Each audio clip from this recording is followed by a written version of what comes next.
स्वागत है मेरे प्यारे मित्रों। तो फिर अभी हम फैन और वाई की कहानी को जल्दी से आगे बढ़ाते हैं।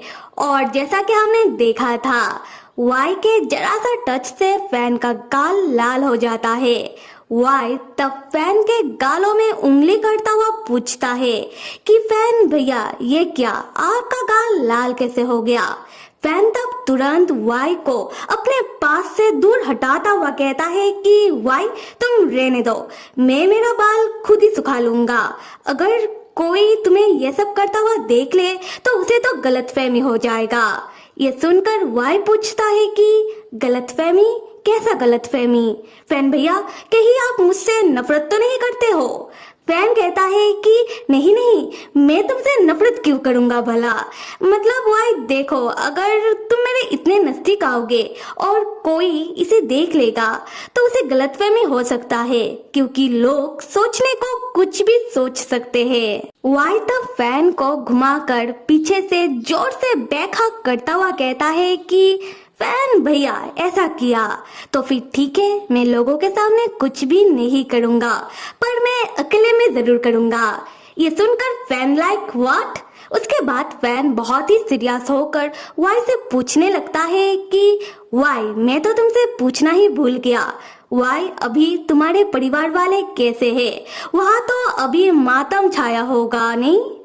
ये सुनकर वाई जरा सा हिचकिचाने लगता है। फिर वाई फैन को समझाते हुए कहता है कि देखो फैन भैया, ये तो जाहिर सी बात है, आप फिक्र मत करो।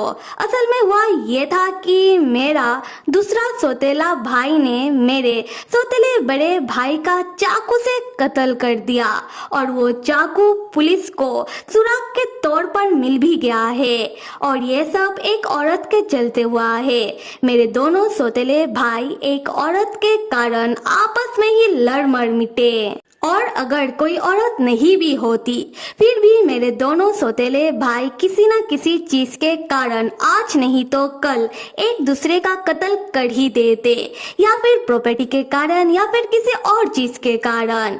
ये जानकर फैन कहता है कि हाँ भाई, मैंने भी इस बारे में बहुत सोचा और मुझे लगता है कि तुम जो कह रहे हो सही कह रहे हो।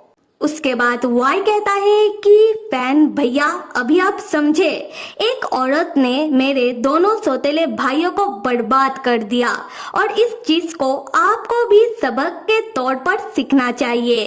अभी से आप भी औरतों से दूर रहिएगा। ये सुनकर फैन हंसने लगता है।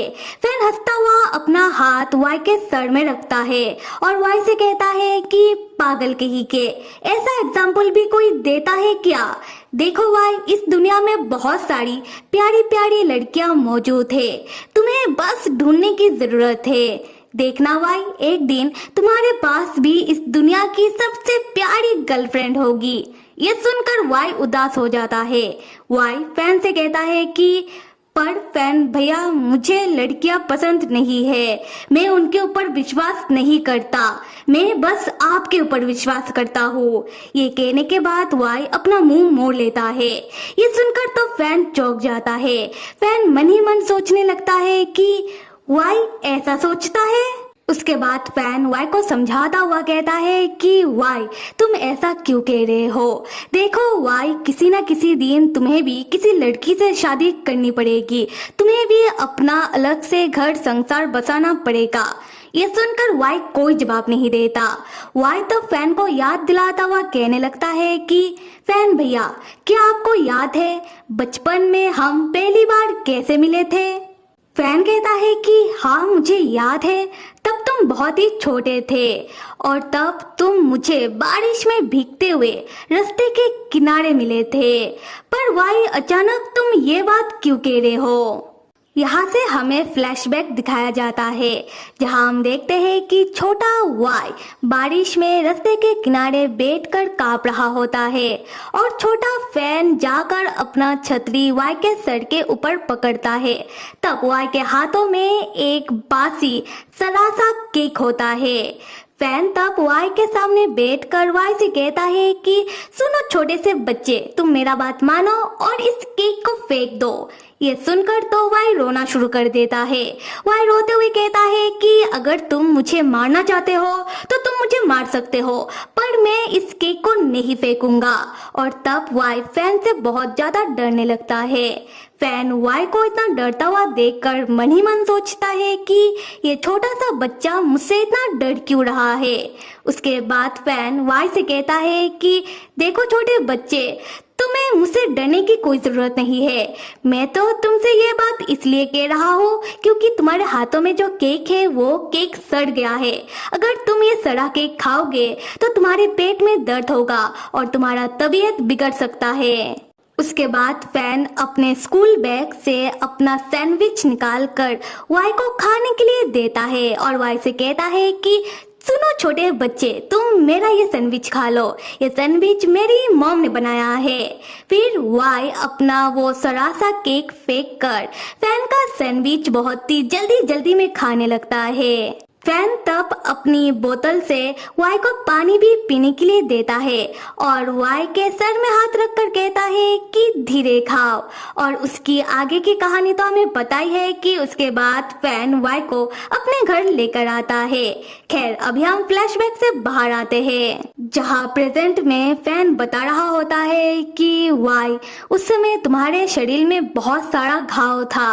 वाई भी बताने लगता है कि फैन भैया, क्या आपको याद है कि उस समय मैंने आपसे क्या कहा था कि मेरा कोई भी नहीं है और मैं गुम हो गया हूँ, और असल में ये बात झूठ था। उसके बाद वाई फैन को फिर से बताने लगता है कि बचपन में वाई की सौतेली मॉम वाई के ऊपर किस तरीके से अत्याचार करती थी, वाई को मारती थी, पीटती थी। फिर वाई बताता है कि जिस दिन वाई अपने पिताजी के घर से भाग गया था, असल में उस दिन हुआ क्या था। तो असल में उस दिन वाई की सौतेली मॉम ने छोटे वाई के ऊपर गलत चोरी का इल्जाम लगाया था और घर में पुलिस को बुला लिया था, जिससे छोटा वाई बहुत ही डर गया था। और इन सारी अत्याचारों से बचने के लिए वाई अपने पिताजी के घर से भाग आया। ये सुनकर तो फैन चौंक जाता है।